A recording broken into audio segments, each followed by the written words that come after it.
Assalamualaikum warahmatullahi wabarakatuh. Kami dari kelompok 7 yang beranggotakan saya sendiri Alia Dwi Rahmawati, Fadli Salim, Nur Afifah Rahayu, Tiara Kurnia, dan Yuniar Fairuza Putri. Di sini kami akan mempresentasikan tentang reality terapi. Apa itu reality terapi? William Glaser tahun 1925 mengembangkan terapi realitas pada pertengahan tahun 1960 dan dikembangkan lagi oleh Robert U. Boulding melalui penjelasan dan penelitiannya terhadap pendekatan tersebut. Reality terapi adalah bentuk modifikasi tingkah laku yang fokus perhatiannya ada pada perilaku seseorang pada masa kini. Membantu klien menghadapi kenyataan dan memenuhi kebutuhan-kebutuhan dasar tanpa merugikan diri sendiri dan orang lain. Adapun prinsip reality terapi yaitu choice theory, merupakan dasar teori dari reality terapi. Teori ini menjelaskan bahwa kita tidak lahir sebagai wadah kosong yang menunggu untuk termotivasi secara eksternal oleh dunia di sekitar kita, melainkan kita lahir yang secara genetik atau alaminya memiliki 5 kebutuhan yang mendorong kita dalam bertindak. Adapun yang pertama, survival, yaitu kebutuhan untuk bertahan hidup seperti makan, bernafas, air, dan lain-lain. Yang kedua, belonging atau keanggotaan, yaitu kebutuhan untuk memiliki teman, keluarga, dan cinta. Yang ketiga ada power atau kekuasaan, yaitu kebutuhan akan kepercayaan diri, pengakuan, dan kompetensi. Yang keempat ada freedom atau kebebasan, yaitu kebutuhan untuk membuat keputusan dan pilihan. Yang kelima ada fun, kesenangan, yaitu kebutuhan untuk bermain, canda tawa, belajar, dan rekreasi. Selanjutnya, reality terapi juga mengajarkan kita untuk tidak memenuhi kebutuhan kita secara instan atau secara langsung, melainkan sepanjang berjalannya sesi terapi atau sepanjang berjalannya hidup kita menelusuri apapun yang menurut kita terasa menyenangkan. Nah, dari penelusuran itu, kita menyimpan informasi dalam pikiran kita dan membentuk file keinginan yang disebut quality world, yaitu dunia yang akan atau ingin sekali kita tinggali jika bisa. Quality world ini sepenuhnya didasari oleh keinginan dan kebutuhan kita secara spesifik, yang di dalamnya terdapat gambaran spesifik tentang orang, aktivitas, kepercayaan, dan situasi yang memenuhi kebutuhan kita. Nah, komponen terpenting dari quality world ini adalah individu atau orang. Di dalamnya pun termasuk orang yang dekat dengan kita, seperti keluarga, mungkin pacar atau teman, dan juga orang yang kita merasa senang apabila bersama mereka. Pembahasan selanjutnya adalah pendekatan khas reality terapi. Yang pertama ada menegaskan pilihan dan tanggung jawab. Jika kita memilih semua tindakan kita juga harus bertanggung jawab atas apa yang sudah kita pilih. Nah, di sini konselor akan membantu klien berpikir, seandainya klien punya pilihan. Dan di sini juga konselor akan fokus pada aspek kehidupan di mana klien memiliki pilihan untuk memilih. Misalnya, untuk mengikuti kegiatan yang bermakna. Kalau kita sebagai mahasiswa mungkin mengikuti organisasi misalnya. Nah, kita bisa memilih apakah kita akan mengikuti organisasi tersebut atau tidak. Apabila kita mengambil keputusan untuk mengikuti organisasi tersebut, kita juga harus bertanggung jawab atas konsekuensi yang mungkin akan terjadi ke depannya. Misalnya lingkungannya atau anggota-anggotanya ternyata nggak cocok nih sama kita selama berjalannya periode di organisasi gitu kan. Nah, kita juga harus bertanggung jawab akan hal itu tanpa penyesalan. Nah, karena di reality terapi ini kita berfokus pada masalah masa kini, sehingga yang bisa kita lakukan adalah merencanakan langkah-langkah yang akan kita ambil ke depannya. Lalu, mempertahankan terapi pada masa kini. Berbeda nih dengan banyak model terapi yang mengajarkan kita Apabila seseorang ingin berfungsi dengan baik di masa sekarang, orang tersebut harus memahami dan meninjau kembali masa lalu mereka. Nah, di reality terapi ini, Glaser berpendapat kesalahan apapun yang dibuat di masa lalu itu tidak relevan di masa sekarang. Choice theory juga menyatakan bahwa masa lalu mungkin telah berkontribusi pada masalah saat ini. Namun, pilihan yang dibuat di masa lalu tidak pernah menjadi masalah. Untuk berfungsi secara efektif, seseorang harus merencanakan masa kini dan mengambil langkah-langkah untuk menciptakan masa depan yang lebih baik. Maka penting bagi kita, seperti yang sudah disinggung tadi, untuk mengambil keputusan dan menjalaninya tanpa penyesalan. Karena di reality terapi ini kita didorong untuk terus melihat ke masa depan. Selanjutnya yaitu menghindari fokus pada simptom. Mungkin kita banyak yang berkeyakinan atau percaya bahwa orang-orang yang memiliki simptom atau gejala mental illness itu akan sembuh atau bahagia hanya bila gejala itu hilang. Nah, Glaser ini berpandangan berbeda.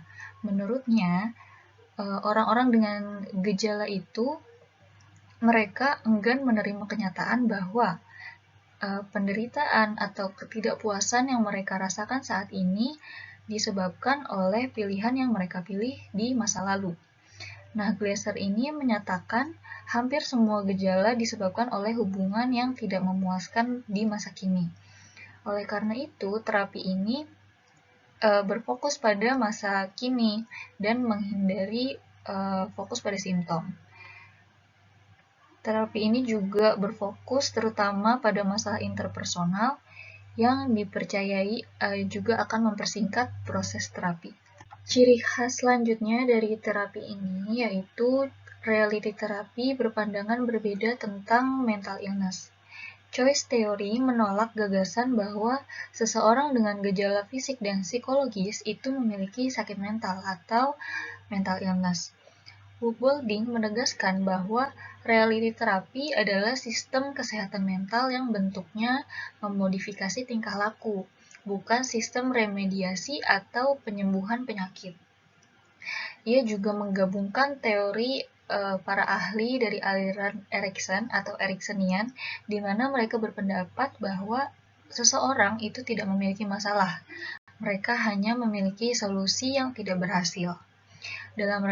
Dalam reality terapi ini, konselor memfasilitasi dan membantu klien untuk memahami perilakunya, juga mencari solusi dan pilihan yang efektif. Slide selanjutnya yaitu peran dan fungsi konselor. Nah, peran konselor di sini bertindak sebagai guru dan model dengan cara menerima klien dengan hangat dan penuh keterlibatan serta menciptakan suatu lingkungan yang memungkinkan terjadinya konseling. Konselor juga harus membangun hubungan dengan klien dengan mengembangkan kepercayaan melalui keramahan, ketegasan, dan kejujuran, serta membantu klien dalam mengevaluasi arah perilaku klien, tindakan spesifik, keinginan, persepsi, komitmen, dan rencana tindakan. Selanjutnya ada fungsi konselor. Fungsi konselor yang pertama yaitu ada membantu klien menjadi rasional dan memiliki mental yang kuat. Nah, maksudnya yaitu konselor ini membantu klien untuk menyadari nih bahwa ia itu punya pilihan dalam memperlakukan dirinya sendiri. Orang lain tidak bisa mengatur apa yang ia pilih dalam kehidupannya. Yang kedua yaitu membantu klien mengklarifikasi apa yang diinginkannya di dalam kehidupannya. Konselor membantu klien untuk mengklarifikasi apa yang diinginkannya di dalam kehidupannya. Misalnya tuh kayak menyadari cita-cita yang klien inginkan dalam hidupnya. Kenapa? Supaya klien ini tuh bisa bertindak secara bertanggung jawab terhadap hidupnya. Yang ketiga yaitu ada membantu klien merumuskan rencana yang realistis untuk mencapai kebutuhan dan harapan pribadi. Dengan bantuan konselor, klien ini bisa membuat rencana yang matang dan realistis agar rencana tersebut bisa berjalan dengan baik. Nah, tentunya dengan mengetahui terlebih dahulu nih apa yang diinginkan oleh klien, dan mengetahui apa yang menjadi keterbatasan klien. Selanjutnya ada membuat klien bertanggung jawab atas tindakan yang ia pilih.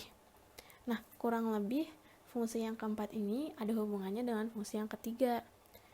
Jika klien sudah mempunyai rencana yang matang, yang sudah dibuat bersama dengan konselor, maka selanjutnya tinggal bagaimana cara klien untuk membuat rencana tersebut itu bisa berjalan dengan baik, sesuai dengan apa yang sudah direncanakannya. Dengan begitu, klien juga bisa bertanggung jawab dengan hidupnya sendiri, yang tentunya masih dibantu oleh konselor.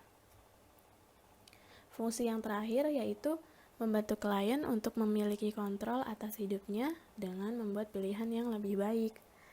Dalam membuat rencana untuk mencapai kehidupan, dalam membuat rencana untuk mencapai kebutuhan dan harapan pribadinya, pasti sebelum memilih rencana yang paling baik, ada beberapa rencana yang bisa dibilang kurang matang atau kurang realistis. Konselor di sini berfungsi untuk mengarahkan klien nih untuk bisa memilih rencana yang paling baik. Misalnya dengan membuat beberapa opsi rencana dengan klien. Tetapi tetap klienlah yang berhak untuk memilih rencana apa yang diinginkannya. Yang selanjutnya yaitu ada teknik dan tahapan reality terapi atau terapi realitas. Terapi realitas ini menggunakan teknik yang berorientasi pada tindakan yang membantu klien menyadari bahwa ia itu mempunyai pilihan mengenai cara mereka menanggapi berbagai peristiwa dan bahwa orang lain itu tidak lagi mengendalikan dirinya sebesar ia mengendalikan diri mereka sendiri. Gitu. Selanjutnya ada tahapan dari terapi realitas. Yang pertama ada membangun lingkungan yang kondusif. Nah, penting nih buat konselor untuk memperlihatkan sikap peduli dengan cara membuat kontak mata yang baik, sopan, dan mendengarkan dengan baik sebagai tanda keterlibatan terhadap klien. Slide selanjutnya. Teknik dan tahapan selanjutnya yaitu dengan menggunakan sistem WDFP, yang dimana pada terapi realitas menggunakan teknik yang berorientasi pada tindakan yang membantu klien untuk menyadari bahwa dia mempunyai pilihan mengenai cara mereka menanggapi berbagai peristiwa dan bahwa orang lain tidak lagi mengendalikan dirinya sebesar dia mengendalikan dirinya sendiri. Menurut Glasser tahun 1998 dan Onedara dan Greenwald tahun 2007. Terapi realitas menggunakan sistem WDFP yaitu wants, direction, evaluation, and plan. Wants berarti di sini keinginan atau konselor mendampingi klien dalam menemukan apa yang diinginkan dan diharapkan. Di sini klien diberikan kesempatan untuk menjelajahi berbagai aspek dalam kehidupannya, termasuk apa yang mereka inginkan dari keluarga, teman, dan pekerjaan mereka. Lalu di sini ada direction, yaitu membantu dan melibatkan klien untuk mengeksplorasi arah kehidupan mereka yang lebih jauh. Teknik terapi ini berfokus pada tingkah laku yang sekarang. Lalu selanjutnya ada evaluation, yaitu fondasi dari terapi realitas. Di sini konselor mengajak klien dalam mengevaluasi diri sendiri dengan menanyakan beberapa hal, seperti salah satunya ada hidup seperti apa yang paling Anda inginkan. Selanjutnya plan atau rencana, yaitu klien berkonsentrasi membuat rencana untuk mengubah tingkah laku. Rencana ini bukan rencana yang ingin dihapuskan, melainkan rencana yang akan diambil. Rencana yang baik merupakan rencana yang di dalamnya memiliki semik, yaitu simple atau sederhana, attainable atau memungkinkan untuk dicapai, measurable atau bisa diukur jangka waktunya, immediate atau segera dilakukan, control atau terkontrol, berkomitmen dan konsisten. Teknik dan tahapan yang terakhir, tidak menerima permintaan maaf atau dalih klien, yaitu pada pertemuan selanjutnya yang telah disepakati bersama antara konselor dan klien konselor akan menanyakan perkembangan perubahan perilaku klien. Apabila belum berhasil, konselor tidak dapat menerima permintaan maaf klien, melainkan mengajak klien untuk melihat kembali rencana tersebut dan mengevaluasinya. Lalu, konselor akan membantu klien untuk merencanakannya kembali hal-hal yang belum berhasil. Konselor juga harus memberikan pemahaman pada konseli bahwa kondisinya akan membaik jika klien bersedia melakukan perubahan.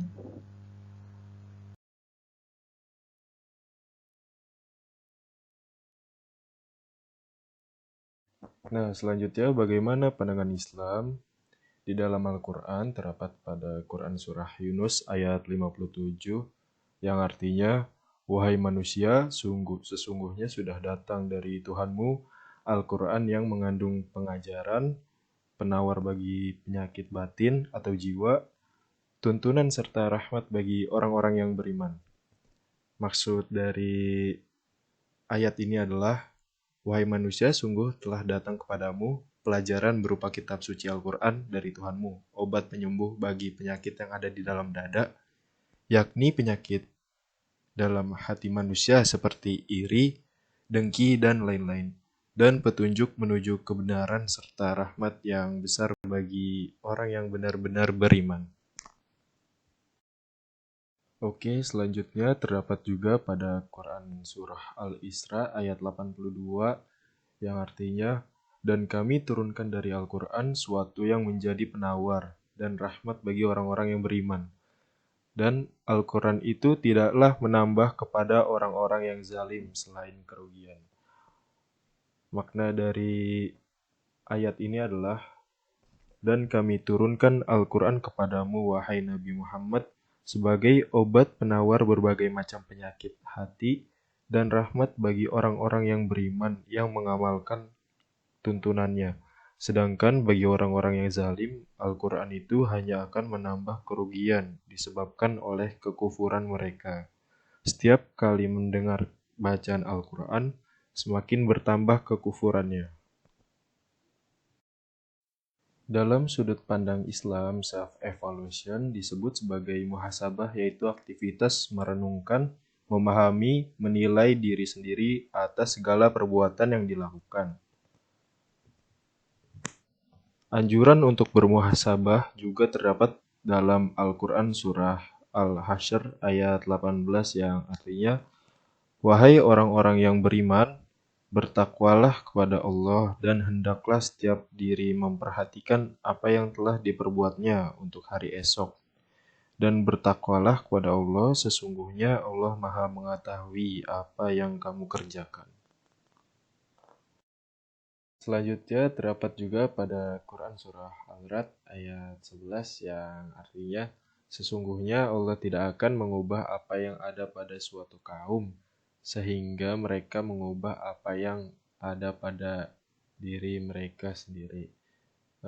Makna dari ayat ini adalah Allah Subhanahu wa Ta'ala mempunyai malaikat-malaikat yang datang kepada manusia silih berganti. Sebagian dari mereka datang di waktu malam, sebagian dari mereka datang di waktu siang, menjaga manusia dengan perintah Allah dari beberapa takdir yang memang Allah tuliskan akan dicegah darinya, mencatat segala perkataan dan perbuatan manusia. Allah tidak merubah suatu kaum dari keadaan yang baik kepada keadaan yang buruk yang tidak mereka sukai, hingga mereka sendiri yang mengubah apa yang mereka dapati dari keadaan syukur menjadi keadaan kufur.